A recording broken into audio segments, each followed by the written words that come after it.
খবর শুনছেন Islampur news TV YouTube channel থেকে। জানাবো আজকের বাছাই করা কিছু গুরুত্বপূর্ণ তাজা সংবাদ। খবরের শুরুতেই দেখে নেব আজকের সংবাদ শিরোনাম। 26-এর ভোটের আগেই নতুন দল, আগামী বিধানসভা ভোটে কত আসনে লড়াই জানিয়ে দিলেন মমতার বিধায়ক হুমায়ুন।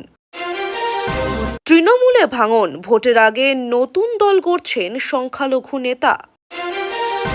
উপরাষ্ট্রপতি জগদীপ ধনখড়ের ইস্তফা, ছাড়ছেন সরকারি বাসভবন। ধনখড়ের ইস্তফা, জল্পনার মধ্যে মোদির প্রতিক্রিয়া। ভোটার আধার রেশনে না, নাগরিক থাকতে গেলে হাতে রাখুন এসব নথি।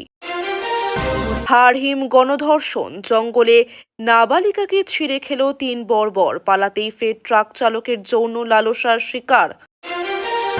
নোংরা 10 টাকা নেব কেন, সল্টলেকে মহিলাকে 20 মিটার হিঁচড়ে নিয়ে দাঁত ভাঙল অটো চালক।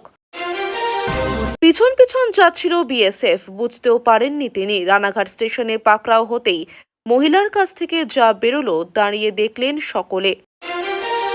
বঙ্গোপসাগরে ফের নিম্নচাপ, কলকাতা সহ দক্ষিণবঙ্গে আসছে ঝড় বৃষ্টি।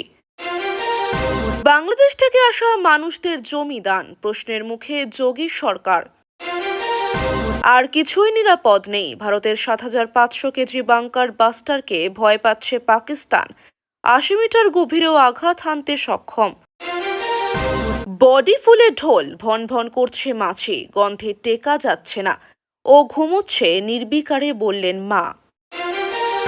হঠাৎ করে সুন্দরবনের আকাশে অদ্ভুত দৃশ্য, 10 মিনিট হা করে দেখলেন সকলে। প্রতি মাসে দিতে হবে 10,000 টাকা, না হলে করতে দিতে হবে পরপুরুষের সঙ্গে সম্পর্ক। স্ত্রীকে খুনের পর স্বীকারোক্তি।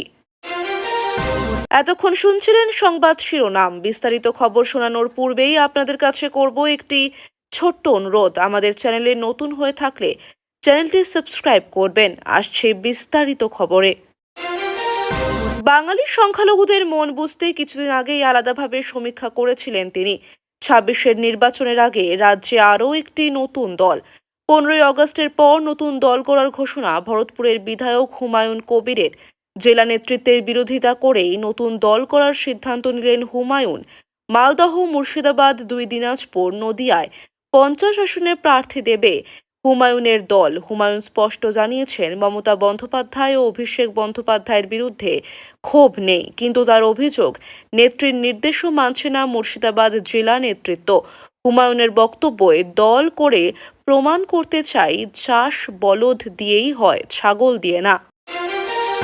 উপরাষ্ট্রপতি জগদীপ ধনখড় গত সোমবার সন্ধ্যায় পদত্যাগ করেছেন, যা রাষ্ট্রপতি দ্রৌপদী মুর্মু গ্রহণ করেছেন। আকস্মিক এই পদত্যাগ রাজনৈতিক মহলে তীব্র জল্পনার জন্ম দিয়েছে। বিরোধীরা অসুস্থতার কারণ মানতে নারাজ এবং এর পেছনে গভীরতর কারণ রয়েছে বলে দাবি করছে।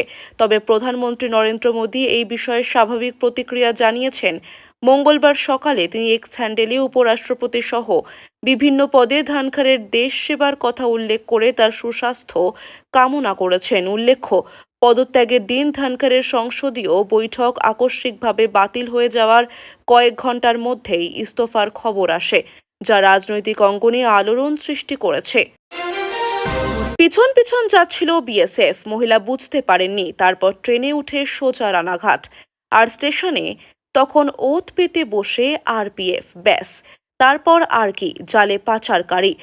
সোনা চোরাচালানের চেষ্টা ব্যর্থ করল বিএসএফ ও আরপিএফ। রানাঘাট স্টেশন থেকে 583 গ্রাম ওজনের 5টি সোনার বিস্কুট সহ এক মহিলা পাচারকারীকে হাতে নাতে ধরলেন তারা। উদ্ধার হয়েছে 57,68,785 টাকা।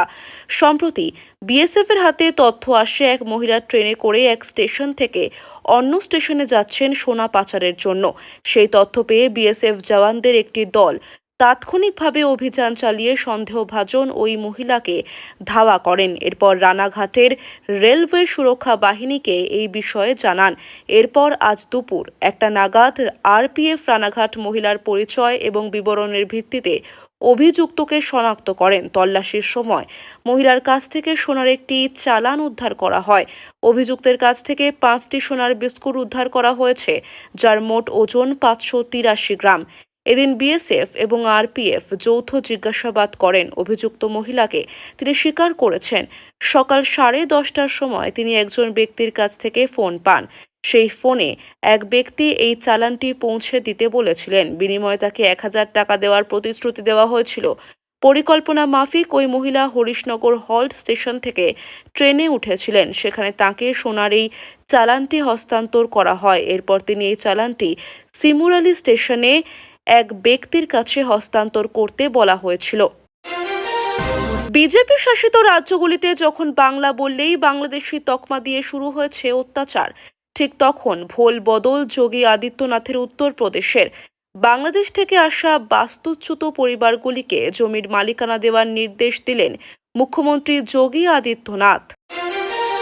স্কুলে এসেছে কচি কাচারা, ক্লাসে ঢুকবে করছে। সেই সময় হঠাৎ করে চোখ গেল আকাশে, আর তারপরই অবাক দৃষ্টিতে তাকিয়ে থাকলো তারা, কারণ ওরা জানে না এটা কি। পরে স্কুলের স্যার হাজির হতেই দেখলেন সব পড়ুয়ারা আকাশে তাকিয়ে। তারপর তিনি বুঝিয়ে দিলেন বিষয়টা। মঙ্গলবার আকাশে কি দেখছিল কচি কাচারা, যা দেখে তারা এতটাই উৎসাহিত। মঙ্গলবার বেলা 11:15 নাগাদ সুন্দরবনের উপকূলের আকাশে সূর্য বলয় দেখা যায়। এই বলয় প্রায় 10 মিনিট স্থায়ী হয়েছিল, যা দেখতে বাড়ির বাইরে বেরিয়ে আসেন এলাকার কৌতূহলী বাসিন্দারা। এমনকি স্কুলের ছাত্রছাত্রীরাও সূর্য বলয় দেখতে বাইরে বেরিয়ে এসেছিল। প্রাকৃতিক দুর্যোগ কেটে যাওয়ার পর এই দিন রোদ ঝলমলে ছিল সুন্দরবন উপকূলের আকাশ। আচমকা আকাশে এই সূর্য বলয় দেখা দেওয়ায় জোর আলোড়ন ছড়িয়েছে এলাকায়। বকুলতলার প্রাথমিক বিদ্যালয়ের প্রধান শিক্ষক নিখিল সামন্ত বলেন, স্কুলে আসছি তখন প্রায় 11:15 বাজে। হঠাৎ দেখি ছেলেমেয়েরা কৌতূহল দৃষ্টিতে তাকিয়ে আছে। ওদের কাছে যেতেই বলছে, স্যার দেখুন আকাশে। আমি বলছি কি?